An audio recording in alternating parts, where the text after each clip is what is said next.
지금 현재 시점에서 가격을 견인하는 것들도 미국에 기반을 둔 기관들이기 때문에 기관들의 포모가 본격적으로 시작되고 있다. 국가들이 이제는 아예 대놓고 정말 본격적으로 매집을 하는, 이제는 금과 이 미국의 채권과 같은 똑같은 입지를 가져가게 됐다는 겁니다. 앞으로 비트코인을 본격적으로 매집하는 글로벌 기업들이 더 많이 늘어날 것이기 때문에 앞으로 비트코인 하나를 얻기 위한 경쟁은 더 치열해질 것이고, 그렇게 되면은 결국은 거래소에 있는 물량들은 점점 줄어서 이 공급 충격이 일어나게 되는 겁니다. 그런데 이 공급 충격이 일어나는 상황에서 수요는 더 늘어난다. 그러면 우리가 시장의 기본적인 법칙이죠. 수요와 공급의 법칙에 의해서 비트코인의 가격이 어느 정도까지 올라갈지, 우리의 상상의 범위를 뛰어넘는 상승세도 충분히 가능하지 않을까.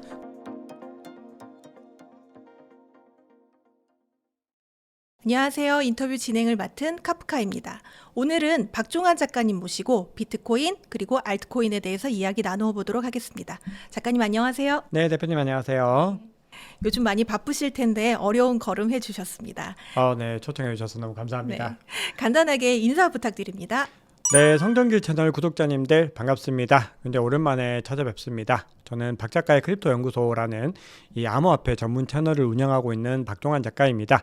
그동안에 계속해서 매일 아침마다 시황 영상을 통해서 시장의 상황들을 전해드리고, 그리고 알트코인 심층 분석을 통해서 알트코인에 대한 다양한 정보들을 전해드리는 역할들을 하고 있습니다. 제가 또 기회 주신 김에 책 소개도 간단하게 하겠습니다. 제가 알트코인 레볼루션이라고 하는 책을 집필을 했습니다. 현재 예약 판매를 하고 있는데요. 우리가 이제 대세 상승장으로 접어들고 있다라는 시그널들을 우리 투자자들이 많이 체감을 하고 계실 것 같습니다. 그런 상황에서 이제 앞으로 알트코인 투자가 이미 비트코인보다 월등하게 많은 이 물량들이, 즉 많은 자본들이 들어가고 있지만 앞으로 아마 이 격차들이 더 커질 것 같습니다. 그러면 알트코인에 많은 분들이 투자하신다는 건데, 투자하시기 전에 유의해야 되는 사항들이 너무 많습니다. 그래서 그 모든 유의사항들과 투자 전략들, 거기다가 뭐 에어드롭 전략부터 해서 안전한 코인들을 선별하는 전략들까지 모든 내용들을 좀 망라해보자라는 취지로 책을 집필했는데, 우리 구독자님들 알트코인 투자하시기 전에 꼭 보시면은 정말로 많은 도움이 될 책이라고, 제가 집필해서 그런 것이 아니라 정말로 자부할 수 있는 책을 냈기 때문에 많은 관심 가져주시면은 감사하겠습니다. 네, 또 책에 대한 내용은 중간중간에 한 번 더 여쭤보도록 하고요. 네. 일단 비트코인이 트럼프 대통령이 당선된 이후에 10만 달러를 돌파했다가 또 굉장히 조정의 시간을 좀 거쳤어요. 그리고 어제 CPI 발표 이후에 다시 또 비트코인이 급등해서 10만 달러를 한번 돌파했다가 지금은 조금 그 아래로 내려와 있는 상태인데, 현재 지금 비트코인 어떤 상황인가요? 네, 지금 비트코인은 굉장히 중요한 구간에 와 있습니다. 우리 또 진행자님께서 좀 말씀을 잘 해주셨는데, 지금 CPI 결과가 잘 나오면서 반등에 성공을 했습니다. 그동안에 계속해서 거시경제 지표들이 좀 좋지 못한 움직임을 보였죠. 왜냐하면 바로 전주에 고용 지표들이, 고용이 너무 뜨겁다라는 시그널을 주면서 이 암호화폐 시장을 압박을 했는데, 지금 현재 시점에서는 그럼에도 인플레이션이 많이 뜨겁지 않다라는 시그널들이 또 나오면서 다행히 자산 시장들이 많이 회복을 했습니다. 그 이유는 연준이 금리를 갖다가 올해 좀 많이 인하를 해줘야 되는데, 인플레이션이 지속이 되면은 금리를 인하하고 싶어도 인하를 할 수가 없고, 결국 금리 인하가 안 되면은 유동성이 많이 오지 않을 것이다. 이런 불안감들이 반영된 건데요. 그런 것들이 약간은 해소되는 국면들을 보였습니다. 그런데 우리가 이번 달에 더 중요한 이벤트가 있습니다. 트럼프의 취임식이 있죠. 그래서 이 트럼프 취임식 이벤트를 일단은 소화를 해야 됩니다. 그러면은 여기서 이 규제 방향성들이 많이 확인이 되는데, 이 방향성들이 어떻게 되느냐에 따라서 이 암호화폐 같은 경우는 만약에 금리에 대한 부분들이 좀 부족하더라도 이런 다른 호재들에 의해서도 충분히 상승할 수가 있고, 그리고 인플레이션이 만약에 유발이 되더라도 원래부터 비트코인은 이 인플레이션의 해지 자산으로서 특화된 자산이다, 이렇게 보고 있기 때문에 결국은 올해 대세 상승장 흐름들을 좋게 가져갈 가능성이 높다는 겁니다. 그렇기 때문에 이 트럼프의 취임식에서 행정명령에서 어떤 것들이 담겨가지고 암호화폐 시장을 부양해 줄지, 그런 부분들 보셔야 되고, 또 1월 30일에 FOMC 미팅이 있습니다. 여기서 어떤 발언들이 나오는지 보셔야 되는데, 지금 시장에서 이번 1월 달은 사실상 금리 동결 가능성은 97%, 98%, 사실상 100%인데 이 결과가 아니라 연준의 파월이 어떤 발언을 해가지고 통화 정책의 방향성들에 대한 어떤 힌트를 줄지, 그런 부분들을 굉장히 많이 예의주시하셔야 됩니다. 네, 사실 그 비트코인이 작년에 이제 ETF가 출시된 이후에 이제 비트코인에 큰 변화가 있을 것이다라는 이야기를 많이 해주셨는데, 네. 지금 기관들이나 개인들의 움직임은 좀 어떠한가요? 네, 지금 기관 투자자들이 계속해서 유입이 되고 있습니다. 우리가 기관 투자자들의 흐름을 알 수 있는 지표들을 한번 살펴보면은 기본적으로 비트코인 현물 ETF를 보시면 됩니다. 왜냐하면 이 현물 ETF라고 하는 거는 기본적으로 개인들도 물론 담지만 기관들이 굉장히 많이 담습니다. 기존의 개인 투자자들은 뭐 미국 투자자를 중심으로 본다면은 원래 하던 대로 뭐 로빈후드에서 매집을 할 수도 있고 아니면 여러 가지 거래소를 활용을 하게 되는데 이 기관들은 뭐 여러 가지 복잡한 어떤 법적인 문제들이라든지 아니면 커스터디 관련된 부분들도 있기 때문에 지금 현재 많이 비트코인 현물 ETF를 이용하고 있죠. 그런데 그동안에 비트코인 현물 ETF의 성과는 뭐 매일마다 집계되는 표를 통해서도 월간 주간으로 확인해 봐도 정말 많은 물량들이 단기간에 들어왔습니다. 그래서 SEC에서 설틴F라고 해서 분기별로 보고서를 내는데 거기도 보면은 뭐 기관들의 수요가 뭐 대략 1200개에서 1500개 지금 아마 더 늘어나게 될 텐데 그 정도 수준의 기관들이 담고 있다는 겁니다. 그렇기 때문에 이미 기관들의 장세는 시작이 됐고 지금 현재 시점에서 가격을 견인하는 것들도 미국에 기반을 둔 기관들이기 때문에 지금 흐름들은 기관들의 포모가 본격적으로 시작되고 있다. 이렇게 봐야지 정말 옳을 것 같습니다.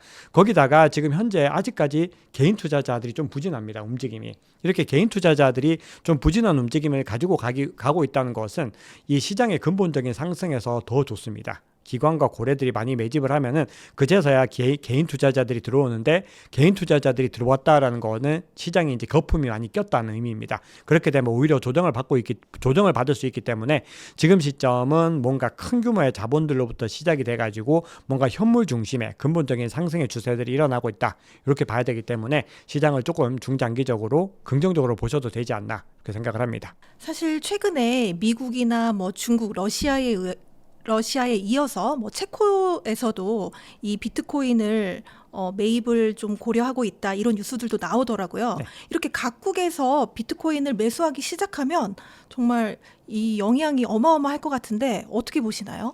네, 말씀 주신 대로 어마어마할 것 같습니다. 이게 왜 그러냐면은 우선은 이 규모 자체가 차이가 있습니다. 분명히 주어 담는 어떻게 보면 본인들의 국가 전략적 준비 자산으로서 담는 그 스케일 자체가 완전히 다르다는 거죠. 그러니까 개인 투자자들이 많이 들어오는 것과는 일단 규모가 다른데 더 중요한 것은 이 시장에서 이 비트코인을 바라보는 관점 자체가 바뀌었다는 걸 의미합니다. 이제는 개인 투자자들이 마치 투기를 하듯이 도박을 하듯이 그런 오명들을 쓰고 있었는데 이제는 그런 것들이 완전히 해소가 되고 국가들이 이제는 아예 대놓고 정말 본격적으로 매집을 하는 이제는 금과 이 미국의 채권과 같은 똑같은 입지를 가져가게 됐다는 겁니다. 그런데 이런 자산들보다 수익 상승률 측면에서도 월등하게 좋고 거기다가 인플레이션 해지에도 특화된 자산이라는 정체성이 있기 때문에 여러 가지 측면에서 이 비트코인에는 긍정적으로 작용할 수 있습니다. 그리고 만약에 미국을 중심으로 해서 그런 움직임들이 나오고 또 이후에 중남미 국가들이 적극적으로 지금 진입을 하고 있는데 이 중남미 국가들 그리고 체코 말씀 주셨던 이 유럽 국가들도 계속해서 본격적으로 지금 이 진입하는 움직임들을 가져오고 있습니다. 그래서 미국과 이제 브라질이 본격적으로 비트코인 법안들을 많이 좀 마련을 하고 있습니다. 국가 전략적인 준비 자산으로 채택하려는 움직임들을 보이는 가운데 유럽 국가들 중에서 뭐 스위스라든지 뭐 폴란드라든지 독일 같은 국가들도 상당한 압박을 받고 있습니다. 그런 국가들도 곧이어서 들어올 가능성들이 높은 거고요. 그리고 홍콩 같은 국가들도 굉장히 많은 압박을 받고 있는데 홍콩의 경우는 다른 국가들과 좀 차이가 있습니다. 지금 중국과 미국이 패권 경쟁을 벌이고 있는데 지금 홍콩에서도 이런 준비 자산으로 가져갈 가능성이 있다는 것은 본격적으로 이 비트코인을 가지고서 패권 전쟁을 벌일 수 있는 이 서막에 오른다라는 의미이기 때문에 굉장히 중요한 시사점이 있습니다. 그래서 국가들이 지금 도입을 한다는 것은 굉장히 다양한 관점에서 해석을 할 수 있고 중장기적으로 비트코인에는 굉장히 좋은 호재가 아닐까 그렇게 생각을 합니다. 사실 이 국가들도 국가들이지만 또 기업들에서도 비트코인을 매수하는 움직임이 점점 늘어나고 있는데요. 가파르게 나오고 있습니다. 네, 뭐 마이크로 스트래티지를 포함해서 메타 플랫폼 요즘은 또 채굴 기업들도 비트코인을 다 매수하고 있는데 이렇게 되면 비트코인이 그 거래소에서 양이 점점 줄어들 텐데 그러면 이제 언젠가는 비트코인 하나를 보유하는 것도 어려워지는 시기가 올 수도 있는 건가요? 그렇습니다. 지금 이미 하나의 가격 자체가 10만 달러에 거의 육박했기 때문에 이미 하나를 다 가지는 것은 개인 투자자들에게 좀 어려운 것이 이미 됐습니다. 그런데 앞으로 만약에 이 기업들이 계속해서 들어온다. 최근에 이제 기사 보면은 마이크로 스트래티지가 지금 10주 연속으로 매주 지금 매집을 이어가고 있는데 현재 45만 개를 이제 넘겼습니다. 그만큼 폭발적인 지금 이 상승세들 그리고 폭발적인 매집을 매집을 이어가고 있는데 그런 움직임들이 나오다 보니까 미국의 기업들도 또 계속해서 지금 진입을 하고 있습니다. 그래서 이번 주에만 최소 4군데 이상의 상장사가 비트코인을 담았고 그중에는 이 나스닥의 상장사 중에서 셀러 사이언티픽이라고 하는 회사가 있는데 지금 뭔가 제2의 마이크로 스트래티지가 되기 위해서 많은 또 비트코인 물량을 매집을 하고 있습니다. 그리고 말씀 주셨던 일본의 메타플래닛 같은 회사들도 일본의 제2의 이 마이크로 스트래티지가 되고 싶다라고 하는 취지를 밝히면서 뭔가 매집의 움직임들에 동참을 하고 있는데 이 움직임들은 시작에 불과합니다. 앞으로 비트코인을 본격적으로 매집하는 글로벌 기업들이 더 많이 늘어날 것이기 때문에 앞으로 비트코인 하나를 얻기 위한 경쟁은 더 치열해질 것이고 그렇게 되면은 결국은 말씀 주셨던 것처럼 거래소에는 물량들은 점점 줄어서 이 공급 충격이 일어나게 되는 겁니다. 그런데 이 공급 충격이 일어나는 상황에서 수요는 더 늘어난다. 그러면 우리가 시장의 기본적인 법칙이죠. 수요와 공급의 법칙에 의해서 비트코인의 가격이 어느 정도까지 올라갈지 우리의 상상의 범위를 뛰어넘는 상승세도 충분히 가능하지 않을까 그렇게 생각을 합니다. 사실 이렇게 비트코인이 핫한데 아직도 시장에 참여를 안 하고 계시는 분들도 생각보다 많습니다. 만약에 지금이라도 내가 비트코인을 조금이라도 투자하고 싶다 하시는 분이 있다면 지금부터라도 매수하는 건 어떻게 보시나요? 네, 우선 개인적으로 이 모든 투자자들에게 이 비트코인 투자가 어울린다고 생각하지는 않습니다. 가령 굉장히 보수적인 투자자, 그 중에서도 이 단기 미실현 손실을 감당하기 어려우신 분들이 있습니다. 이 가격이 잠시 조금만 빠져도 막 생업이 불가능할 정도로 우려하시는 분들이 계세요. 실제로 주변에 보면은 가격이 뭐 특정 종목에서 가격이 빠졌다. 요거는 비트코인 얘기는 아닌데 최근에 이제 다른 종목에서 뭐 예를 들어서 양자 컴퓨터의 가격이 빠졌다. 그러면 그런 것들 때문에 굉장히 우울해하시는 분들도 계시거든요. 그런데 우리가 결국은 자산 시장에서 견뎌내고 이겨내기 위해서는 그런 단기 미실현 손실을 감당을 하셔야 되는데 비트코인이나 암호화폐는 그 수준이 또 다른 자산 대비로는 크다는 거죠. 그래서 내가 뭔가 그런 안전한 자산들을 더 선호하시고 그리고 뭔가 어떤 변동성들을 감당하기 힘드시다라고 하면은 다른 선택지를 선택해 보시는 것들이 좋다라고 생각을 합니다. 다만 그럼에도 뭔가 미래를 위해서 부의 정말 확실한 확장을 원하신다. 이런 분들은 지금 시점에서 비트코인을 선택하는 거는 제가 뭐 비트코인 투자자이고 뭐 책도 쓰고 이런 입장이어서 그런 것이 아니라 정말 최고의 선택이 아닐까 그렇게 생각을 합니다. 왜냐하면 앞으로 비트코인이 가야 될 길은 굉장히 많은데 특히 올해는 비트코인의 대세 상승장이 또 진행되는 해인데다가 앞서 패러다임이 바뀌었다고 말씀을 드렸습니다. 지금 비트코인을 뭔가 얻기 위해서 이 개인뿐만 아니라 이 기관과 국가들까지 계속해서 진입을 하고 있는 시점이기 때문에 지금이 어떻게 보면은 비트코인의 패러다임이 바뀌는 어떻게 보면 기점이 되는 겁니다. 그래서 지금부터 열심히 잘 모아 나가셔도 충분히 수년 뒤에는 부의 큰 확장을 이루실 수 있기 때문에 우리가 지금 시점이 늦었다 이렇게 판단하시지 말고 더 적극적으로 한번 기회를 모색해 보시면서 공부를 많이 해보시면 좋지 않을까 그렇게 생각을 합니다. 네, 사실 올해가 이제 비트코인에 있어서 굉장히 기대가 되는 또 주목해야 되는 해라고 이야기를 해주셨는데 많은 분들이 가장 궁금해하시는 질문이 아닐까 싶습니다. 올해 비트코인 얼마까지 전망하시나요? 네, 비트코인 가격 전망이 사실 가장 어렵습니다. 근데 기본적으로 기관들의 전망들을 한번 말씀을 드리고 제 전망들과 그리고 어떤 특수한 상황이 발생했을 때 이 가격을 좀 말씀을 드려볼까 하는데요. 자, 먼저 가장 기본적인 시나리오. 지금 현재 시점에서 그냥 대세 상승장 사이클이 과거처럼 온다라고 했을 때 이 사이클의 관점에서 그냥 봤을 때는 대략적으로 25만에서 30만 달러 정도가 현 시점에서는 좀 합리적인 가격 구간이라고 생각을 합니다. 이건 저도 그렇게 생각을 하는데 기관들의 보고서도 좀 그렇게 많이 나오고 있죠. 그런데 기관들의 보고서는 조금 더 보수적인 쪽으로 가면은 20만 달러 정도를 얘기하는 의견이 좀 가장 많은 것 같습니다. 현재 시점에서. 대신에 나머지 알트코인들 뭐 가령 뭐 솔라나라든지 XRP 같은 경우는 그보다 더 또 높은 가격 전망들에 대한 관점들이 나오고 있는데 어쨌든 가장 기본적인 관점으로 봤을 때는 20만에서 30만 달러 정도를 형성할 수 있기 때문에 기본적으로 현재 시점에서 2배에서 3배 정도가 되지 않을까 이렇게 보고 있는 거고요. 만약에 이번에 트럼프가 행정명령을 발표를 했는데 지금까지 아직은 기대감 자체가 두 가지 정도를 보셔야 되는데 행정명령에서 첫 번째는 가장 많이 기대하는 국가 전략적인 준비 자산으로서 이 비트코인이 받아들여질 수 있는가 그걸 보셔야 되는데 그것도 또 두 가지로 나눠 보셔야 됩니다. 첫 번째는 현재 보유하고 있는 20만 개를 계속해서 보유할 것인가에 대한 문제가 있고 또 하나는 이 신시아 루미스라고 하는 의원이 발의한 법안입니다. 비트코인을 더 공격적으로 매집을 해서 5년 동안 100만 개를 모아가지고 이거를 20년 30년 가지고 있자라는 전략이 있는데 이게 만약에 일정 부분 수정이 되더라도 채택이 된다라고 했을 때 비트코인 가격은 우리의 상상을 좀 뛰어넘을 수 있습니다. 그렇게 됐을 때는 이게 나오고 있는 전망들인데 저도 이제 그 의견에 동의를 할 수밖에 없는데 50만에서 뭐 100만 정도까지도 단기적으로 가능할 수 있다. 이런 전망들이 나오고 있죠. 근데 요거는 어떻게 보면 경우의 수가 있기 때문에 요 관점을 디폴트 값으로 보시면 안 되고 기본적으로는 20에서 30만 달러를 보시되 그 변수들이 발생하면은 더 많은 상승이 가능하다. 요 관점이 조금 더 정확하다라고 생각을 합니다. 네. 아까도 이야기해 주셨지만 이제 패러다임이 변화하고 있는 시점이라고 하셨잖아요. 네. 그 말씀은 이번 사이클이 아니라 다음 사이클, 그 다음 사이클도 비트코인의 이 성장을 기대해 볼 만한데 향후 한 10년 뒤에는 그런 비트코인 가격이 어디까지 갈 수 있을까요?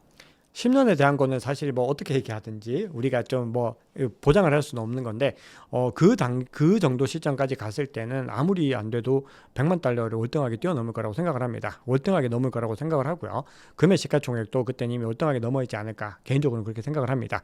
이게 이제 시기가 이제 시계가 계속 진행이 되면 될수록 우리가 좀 힌트를 얻을 수 있는 거는 금 ETF에서 힌트를 찾을 수 있습니다. 금 ETF가 출시되고 나서 2000년대 초반에 출시되고 나서 그동안에 10년에서 15년 정도 세월 동안에 냈던 성과들을 한번 확인을 해보면은 뭐 그전과는 확연하게 달라진 퍼포먼스를 냈는데 지금 이 시장의 퍼포먼스가 금과 비교가 안 된다는 거죠. 블랙락에서 출시한 IBIT라고 하는 상품이 있는데 이 상품이 1년 동안에 발생시킨 이 총 자산 규모, AUM 규모가 이 본인들이 출시한 금 ETF 20년보다도 2배가 많습니다. 그만큼 비트코인 현물 ETF의 상승 흐름은 금과도 비교가 되지 않는 흐름들을 가져가고 있기 때문에 우리는 10년 뒤를 바라본다라고 하면은 정말 월등하게 좋은 가격 흐름을 가져간다라고 보시는 게 맞을 것 같고요. 요걸 조금만 더 시계를 돌려보겠습니다. 대략적으로 5년 정도를 기점으로 봤을 때 기관에서 어느 정도를 보고 있냐 하면은 이 정도 기점에 금의 시가총액을 따라잡을 수도 있다. 이런 얘기들이 나오고 있습니다. 이 얘기는 바로 다음 대세 상승장이나 그 다음 대세 상승장에서는 뭔가 더 큰 퍼포먼스를 낼 수 있다는 의미이기 때문에 우리는 그 관점들을 가지고서 장기적인 관점으로 비트코인을 매집해 가시면 좋을 것 같습니다. 다만 그럼에도 우리가 좀 유의해야 되는 거는 이 비트코인은 사이클이 있기 때문에 이번 대세 상승장에서 또 일정 부분 수익 실현을 해가지고 더 낮은 구간에서 잡는 전략들도 함께 가져가시는 것이 맞을 것 같습니다. 시장에서는 뭐 이런 얘기도 합니다. 이제 기관이 들어왔고 블랙락도 들어왔는데 비트코인이 과거처럼 그렇게 크립토 인터 구간으로 접어들겠어. 이런 전망들도 있는데 그거는 뭐 충분히 그렇게까지 가지 않을 가능성도 있습니다. 다만 그럼에도 지금 이런 비트코인 현물 ETF가 출시돼도 여전히 큰 조정은 오고 있습니다. 이 얘기는 결국은 때가 되면 조정을 받게 되고 결국은 또 거품을 걷어내고 가게 된다는 의미이기 때문에 우리는 그런 관점들을 계속해서 유지하시면서 효율적인 전략을 세워가시면 좋을 것 같습니다. 이번 그 사이클을 볼 때 인상적인 게 지난 사이클만 해도 상승기에도 30% 40% 조정은 있었는데 이번에는 몸이 이제 덩치가 커져서 그런지 이제 30%까지 빠지는 일은 별로 없는 것 같은데 앞으로도 그렇게 될 거라고 보시나요? 앞으로 30% 빠지는 일이 있을 거라고 생각을 합니다. 네, 우리가 그런 거죠. 지금 아직까지는 뭐 30% 빠질 만한 그런 악재들이 아직까지 없는 거죠. 가령 지금 현 시점에서 가격이 빠지는 거는 기본적으로 트럼프발 랠리에 대한 어떤 차익 실현이 나오는 겁니다. 즉 지금까지 상승을 갖다 크게 이끌었던 트럼프 호재 그 이슈들이 이제 희석이 되기 때문에 차익 실현이 나오는 것이고 두 번째는 거시경제 변수들이 작용을 하기 때문에 빠지는 것인데 이게 가격을 갖다 30% 낮출 만큼 그 정도의 악재냐면 그건 아니다라는 거거든요. 시장에서는 그건 합리적이지 않다라고 판단을 하는 건데 만약에 실제로 트럼프가 취임을 했는데 트럼프에 대한 어떤 규제에 대한 기대감들이 이만큼 뭔가 규제 완화에 대한 기대감이 나왔는데 생각보다 달라지는 것이 없고 트럼프가 갑자기 반대 목소리를 내버렸다. 이런 어떤 돌발 변수가 나온다거나 아니면은 2021년처럼 이 중국이 이제 영향가가 많이 사라졌지만 뭔가 이 중국의 채굴 금지 같은 굉장히 또 강한 어떤 압박들이 나오게 됐을 때는 어떤 현상들이 나타날지 모릅니다. 그렇기 때문에 우리가 비트코인과 이 암호화폐를 투자할 때는 상승 구간에서 타는 것이 가장 위험하다라는 것이 정설이고 무조건 가격이 빠지고 빠져서 야 이거는 망하는 것이 아닌가 싶을 정도의 두려움을 느껴질 때 들어가면은 최고의 선택이다라는 건데 그런 구간들이 올해 최소 한 번 이상은 올 것이고 과거 대세 상승장을 보면은 20-30% 빠진 게 10번 정도가 왔기 때문에 이번에는 좀 완화되더라도 3-4번에서 5번은 적어도 오지 않을까 그렇게 생각을 합니다. 역시 암호화폐에 투자하시는 분들은 좀 남다른 심장을 가지고 계셔야 되겠네요. 굉장히 남다른 심장을 가져가셔야 되고 특히 그런 구간들에서 막 조바심을 내면서 팔고 사고 이걸 반복하면은 계속해서 자산이 오히려 줄어듭니다. 이거는 타이밍을 절대 맞출 수가 없고 결국은 우리는 제일 낮은 가격 구간에서 살 수 있는 현금들을 일정 부분 보유를 하시면서 바이 더 딥 전략, 즉 저가 매수 전략을 일정 부분 가져가셔야 됩니다. 그리고 만약에 이 구간들이 너무 많이 거품으로 들어가고 있다. 이런 것들은 어떻게 보면 레버리지를 얼마나 많이 사용하는지 이런 것들을 통해서 일정 부분 알 수 있는데 그런 구간들에 돌입을 하게 되면은 비트코인은 뭐 너무 많이 사고 팔고 하시면은 좋지 않기 때문에 기본적으로 알트코인 같은 경우는 일정 부분 매도하시고 또 조정을 받으면은 더 낮은 구간에서 매집하시고 이런 전략들을 가져가시면은 현금 흐름을 좀 효율적으로 활용하실 수가 있습니다. Never sell your Bitcoin.